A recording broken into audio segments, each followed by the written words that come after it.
नमस्कार, कैसे हैं आप लोग। मेरा नाम राज और कोऑपरेटिव सोसाइटीज के एक्ट के बारे में, बायलॉज के बारे में, रूल्स, नोटिफिकेशंस एंड पॉलिसीज के बारे में हम डिस्कस करते रहते हैं। तो आज हमारे पास में एक बहुत ही बेसिक मुद्दा है कि कोऑपरेटिव सोसाइटीज के अंदर जो हम 10A का फॉर्म भरते हैं, जो इलेक्शन के टाइम में रिटर्निंग ऑफिसर आता है, फिर 5 साल के लिए वहाँ पे इलेक्शन होता है, तो उस टाइम एक 10A का फॉर्म भरा जाता है जो ज्वाइंट मेंबर या एसोसिएट मेंबर के लिए भर के दिया जाता है। ओरिजिनल मेंबर ये सर्टिफाई करता है, ओरिजिनल मेंबर ये अंडरटेकिंग देता है कि मैं इलेक्शन लड़ने के लिए इच्छुक नहीं हूँ, विलिंग नहीं हूँ। मेरे बदले जो ज्वाइंट मेंबर है वो विलिंग है, वो इलेक्शन में कॉन्टेस्ट करना चाहता है। तो मेरी पूरी सहमति है कि वो कमेटी का मेंबर भी बने और आगे जो जनरल बॉडी के मीटिंग्स वगैरह हो वहां पे भी जाके वो वोटिंग कर पाए। तो जनरली क्या होता है कि ये फॉर्म अगर हम भरते हैं, सबमिट कर देते हैं, कभी उसके अंदर में हम देखते नहीं है। तो आज उसके अंदर की चीजें समझने की कोशिश करेंगे और उसके रेपरकशंस क्या है वो समझने की कोशिश करेंगे। तो आज का सब्जेक्ट इसीलिए है कि no objection certificate and undertaking, ठीक है, फॉर दी 10A फॉर्म। अब ये 10A फॉर्म क्या है? ये अपेंडिक्स 10A में दिया गया है, इसको आप 10A फॉर्म जनरली बोलते हैं सोसाइटीज के अंदर में। तो ये बायलॉज नंबर 117D में दिया गया और 117D में वो भी दिया जाता है स्पेशली जहां पे आप डिस्क्वालिफिकेशन के बारे में बात करते हैं बायलॉज में कि कौन कौन से बेस पे किसी भी कमेटी मेंबर का डिस्क्वालिफिकेशन बन सकता है, जिसमें से एक ये है कि अगर आपने 10A का अपेंडिक्स जो ये 10 है ये आपने अगर सबमिट नहीं किया होगा, इसका मतलब इसमें भी आपका डिस्क्वालिफिकेशन बन सकता है। ठीक है, सो डिस्क्वालिफिकेशन फॉर बीइंग इलेक्टेड और को-ऑप्टेड, ठीक है, दोनों ही केस में अगर आपके 5 साल के इलेक्शन के प्रोसेस में अगर आप जा रहे हो या फिर अगर इलेक्शन में होने के बाद कमेटी के अंदर में कोई वैकेंसी क्रिएट हो गया है 2.5 साल के बाद, अगर ऐसे कुछ कोऑप्शन की बात चल रही है, 2 मेंबर को उसमें लेने की बात चल रही है, तो अगर आप ज्वाइंट मेंबर हो तो आपको 10 ज्वाइंट या एसोसिएट मेंबर हो तो वहां पे आपको 10A की फॉर्म भरने की जरूरत पड़ेगी और चेयरमैन को एड्रेस करनी पड़ेगी। सब्सिक्वेंटली फिर वो चला जाएगा किसके पास? रिटर्निंग ऑफिसर के पास, और फिर वो आपकी एलिजिबिलिटी बनेगी इलेक्शन में कॉन्टेस्ट करने के लिए या फिर इलेक्टेड होने के लिए या कोऑप्टेड होने के लिए। ठीक है, अगर 10A का फॉर्म नहीं सबमिट करते हो तो प्रॉब्लम्स हो सकती है। पहले जो था 2019 से पहले और अभी 2019 के बाद एसोसिएट मेंबर में जो डेफिनेशन में है उसमें थोड़ा सा चेंजेस है। पहले जो ज्वाइंट मेंबर था वो एसोसिएट मेंबर भी है, और अभी क्या है, एसोसिएट मेंबर अलग है जो 100 रुपए के आपके एंट्रेंस फीस दे के भाई, दादा या ठीक है बेटी या बेटा या कोई भी जैसे उसमें बन रहा है एसोसिएट मेंबर, मगर उसके प्रॉपर्टी में, टाइटल में, इंटरेस्ट में कोई राइट्स वगैरह ये सब चीजें नहीं है। मगर जहां पे ज्वाइंट मेंबर की बात हो रही है, joint member itself is also an associate member जिसका नाम whose name stands second in the share certificate और सब्सिक्वेंटली थर्ड भी हो सकता है, फोर्थ भी हो सकता है एंड सो ऑन हो सकता है। ठीक है, तो ये बेसिक चेंजेस है 2019 से पहले और 2019 के बाद। अब ये फॉर्म जो 10A अपेंडिक्स 10A का जो फॉर्म है ये कौन भरेगा? ये जो मेंबर है, ठीक है, अगर फ्लैट के 2 ओनर्स हैं, ठीक है, एक फ्लैट में 2 लोग ओनर्स है, वाइफ एंड हस्बैंड दोनों ओनर है, हस्बैंड का नाम पहले है, वाइफ का नाम सेकंड है, वाइफ को कॉन्टेस्ट करना है तो हस्बैंड भर के दे रहा है, हस्बैंड का नाम पहला है शेयर सर्टिफिकेट के अंदर। तो जिसका नाम शेयर सर्टिफिकेट में पहला है, मेंबर दोनों है, ज्वाइंट मेंबर भी मेंबर है, मेंबर भी मेंबर ही है। ठीक है, तो जिसका नाम पहला है उसको आप यहाँ पे मेंबर बोल रहे हो, तो मेंबर भर के दे रहा है, whose name stands first in the share certificate, वो भर के दे रहा है। किसको दे रहा है? He is addressing to the chairman. अभी आपकी सोसाइटी का इलेक्शन होना है तो सोसाइटी का इलेक्शन होना है, रिटर्निंग ऑफिसर आ गया है, मगर अभी भी till the time the election is not complete, the charges is not getting handed over from the new chairman and secretary to the previous chairman secretary. तो जो चेयरमैन सेक्रेटरी है वही चेयरमैन सेक्रेटरी रहेंगे। तो आपने किसको एड्रेस करना है? आपको एड्रेस करना है चेयरमैन ऑफ द सोसाइटी को। फिर हो सकता है चेयरमैन से वो रिटर्निंग ऑफिसर के पास चला जाए कि कंप्लायंस हो गया करके अभी आप कॉन्टेस्ट कर सकते हो, ये पता चल जाए। और इसमें फॉर्म में क्या लिखा हुआ होगा?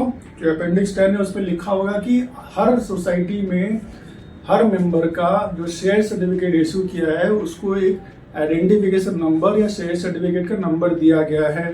तो जो आपकी शेयर सर्टिफिकेट की नंबर है उस फॉर्म के अंदर आपको वो मेंशन करना पड़ेगा, ठीक है। With whom you have that share certificate, ठीक है। तो जो पहला मेंबर है जिसका नाम पहला है और फिर जिसका नाम सेकंड है, सेकंड को आप बेसिकली कॉन्टेस्ट कराना चाहते हो, तो फर्स्ट मेंबर ये सर्टिफाई करके दे रहा है, ये अंडरटेकिंग दे रहा है कि मैं नहीं लड़ रहा हूं, सेकंड वाले या सेकंड वाली ही कॉन्टेस्ट करेगी। तो with whom you have the share certificate, तो उसका नाम आपको यहाँ पे डालना पड़ेगा। whose name stands at serial number, तो जो आपने ये बताया कि कौन ये है पर्सन, फिर उसका जो सीरियल नंबर है, अगर 3 लोगों का नाम लिखा हुआ है शेयर सर्टिफिकेट में, सबसे पहले मेंबर का नाम लिखा हुआ है जो ये 10A का फॉर्म भर रहा है, फिर उसके बाद उसमें सेकंड हो सकता है, कहीं पे 3 ओनर हो सकते हैं, 4 ओनर हो सकते हैं, जैसे सीरियल नंबर 2, 3, 4 ऐसे भी हो सकते हैं, या कहीं पे के 2 ही ओनर है तो सीरियल नंबर 1, सीरियल नंबर 2। तो सीरियल नंबर 1 ही अंडरटेकिंग दे रहा है, सीरियल नंबर 1 ही नो ऑब्जेक्शन दे रहा है। तो 2 का ये बोला है कि जिसका नाम सीरियल नंबर 2 में दिया गया है, ठीक है। फिर उसके बाद who intends to contest the election, ऐसा नहीं कि आप अंडरटेकिंग दे रहे हो या फिर आप एनओसी दे रहे हो और वो कॉन्टेस्ट ही नहीं करना चाहता है, कॉन्टेस्ट ही नहीं करना चाहती है, तो वो वैलिड नहीं होगा। तो आप बता रहे हो कि हाँ वो कॉन्टेस्ट भी करना चाहता है, इसीलिए मैं ये अंडरटेकिंग दे रहा हूँ, इसलिए मैं नो ऑब्जेक्शन सर्टिफिकेट दे रहा हूँ, ठीक है। फॉर द ईयर 5 साल के लिए आपकी इलेक्शन हो रही है, मान लेते हैं 2025 से लेके 2029 तक, ठीक है, या 2030 तक। तो ये पीरियड के लिए मैं ये एनओसी दे रहा हूँ, नो ऑब्जेक्शन सर्टिफिकेट दे रहा हूँ या अंडरटेकिंग दे रहा हूँ। तो आपको वो पीरियड भी इसमें डालना है। सिंस क्यों दे रहा हूँ, क्योंकि I don't wish to participate, क्योंकि मैं खुद इलेक्शन में पार्टिसिपेट नहीं करना चाहता हूँ, ना मैं खड़ा होना चाहता हूँ इलेक्शन में कॉन्टेस्ट करना चाहता हूँ, ना ही मैं इलेक्शन में वोटिंग करना चाहता हूँ, ना फर्दर उसके बाद अगर ये इलेक्ट होके आ जाता है या आ जाती है, मैं जाके जनरल बॉडी मीटिंग में भी नहीं बैठना चाहता हूँ। Since I have no objection, तो ये अगर खड़ा हो रहा है या खड़ा हो रही है, इनके खड़े होने में मुझे कोई तकलीफ नहीं है, मुझे कोई ऑब्जेक्शन नहीं है और मैं खड़ा नहीं होना चाहता हूँ, इसलिए मैं ये एनओसी करके दे रहा हूँ, ये अंडरटेकिंग में सबमिट कर रहा हूँ। I surrender my voting rights. अब फर्दर मैं आपको ये भी बताता हूँ कि जो मेरे वोटिंग के राइट्स है, voting rights for the election and voting rights for the general body meeting, ठीक है, दोनों ही मैं सरेंडर कर रहा हूं। और किसके फेवर में सरेंडर कर रहा हूं, मैं सोसाइटी को सरेंडर कर रहा हूं, और किसके फेवर में कर रहा हूं कि ये जिसका नाम मैं रेकमेंड कर रहा हूं, जिसका नाम शेयर सर्टिफिकेट में दूसरा है या तीसरा है या चौथा है, ठीक है, इनका नाम मैं रेकमेंड कर रहा हूं और इसकी वजह से मैं अपने राइट्स को सरेंडर कर रहा हूं ताकि वो इस राइट्स को एक्सरसाइज कर पाएंगे, ठीक है। इन फेवर ऑफ, मान लेते हैं कि मिस्टर वर्मा आपने डाल दिया, ठीक है, सुनिधि वर्मा आपने डाल दिया उसमें, तो अभी मेरी वाइफ ही मेरे सारी राइट्स को एक्सरसाइज करेगी, जिसका नाम सीरियल नंबर 2 में इस शेयर सर्टिफिकेट में, शेयर सर्टिफिकेट नंबर इसमें दिया गया है। ड्यूरिंग सच टर्म, 5 साल का आपका इलेक्शन है, 5 साल की आपकी मैनेजिंग कमेटी आ जाएगी, 5 साल के अंदर जो भी जनरल बॉडी मीटिंग्स वगैरह होगी, चाहे वो स्पेशल जनरल बॉडी मीटिंग हो या एनुअल जनरल बॉडी मीटिंग हो, इस पीरियड के लिए और 5 साल के लिए जो इलेक्शन हो रहा है, इस इलेक्शन के लिए मैं अपनी एनओसी और अंडरटेकिंग दे रहा हूं। और ड्यूरिंग सच टर्म, इन 5 सालों के लिए I shall not participate in the general body, तो मैं एनुअल जनरल बॉडी मीटिंग और स्पेशल जनरल बॉडी मीटिंग्स, विशेष सर्वसाधारण बैठक या वार्षिक सर्वसाधारण बैठक में पार्टिसिपेट नहीं करूंगा। मेरी जगह में ये करेंगे, मैं अपने राइट्स को 5 साल के लिए सरेंडर कर रहा हूं, ट्रांसफर कर रहा हूं, तो मुझे उसमें कोई ऑब्जेक्शन नहीं है और मैं किसी भी इलेक्शन ऑफ द सोसाइटी के प्रोसेस में पार्टिसिपेट नहीं करूंगा।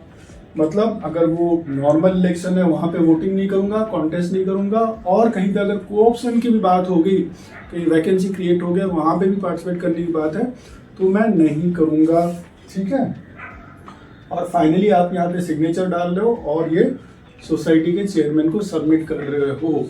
तो ऐसा नहीं होगा कि अगर जिसको आपने नो ऑब्जेक्शन दिया, जिसके नाम पे आपने सर्टिफिकेट इश्यू किया, वो कल अगर वाइफ चुन के आ जाती है, वाइफ या भाई या जो भी चुन के अगर आ जाते हैं, जो आपके साथ जॉइंट ओनर है, ठीक है, या एसोसिएट मेंबर हैं, आजकल जैसे कि 100 रुपए के वो एंट्रेंस फीस वगैरह करके, उनके राइट्स वगैरह नहीं है, सब कुछ नहीं है, उसके बाद भी वो बन सकते हैं। तो अगर वो आ जाते हैं तो उस कंडीशन में वो भी अटेंड कर रहे हैं जनरल बॉडी की मीटिंग और आप भी जनरल बॉडी की मीटिंग अटेंड कर रहे हो, ऐसा नहीं होगा।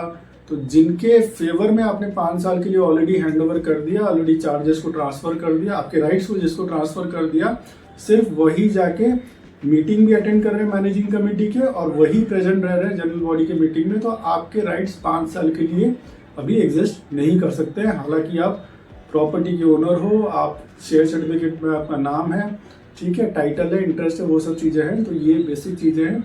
तो आगे ऐसे ही कोऑपरेटिव सोसाइटीज़ के एक्ट, बायलॉज एंड रूल्स को जानने के लिए साथ में जुड़ जाइए। आप सबका बहुत सारा धन्यवाद।